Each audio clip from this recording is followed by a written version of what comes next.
Hi NTC. NTC.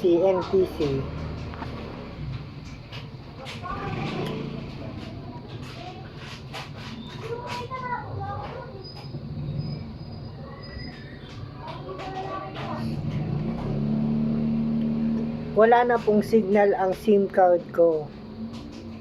So, hindi ko na magamit. OTP, send maka-receive ng message, text, call, or kahit ano po.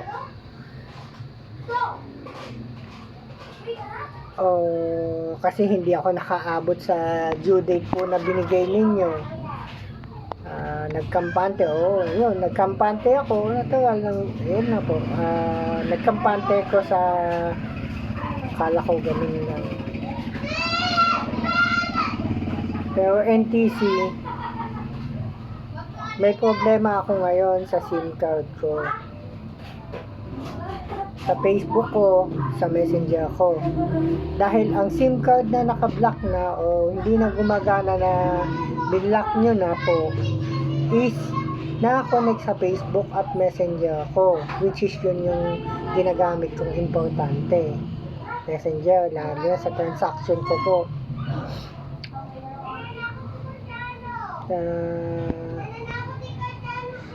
Ganito ang nangyari. Kaya kasi po, nag-reformat po ako ng cellphone. Nag-reformat ko para lang maayos yung SIM card, ay yung data.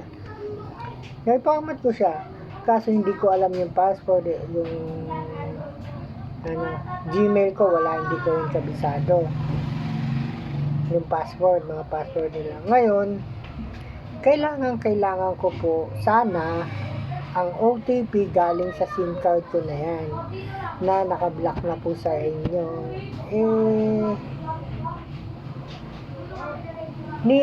Wala na po akong ma-receive na na message. Pinaplano ko sanang buhayin para makakuha ng OTP. Kaso wala po akong makuhang OTP galing na sa inyo. Galing po sa inyo na OTP sa SIM card ko po. Sana po makagawa po ng paraan sa part ng kahit man lang text, wala po talaga ma-receive na text sa OTP. Importante lang po sana sa Messenger yun para lang mabukas ko yung Facebook at Messenger ko.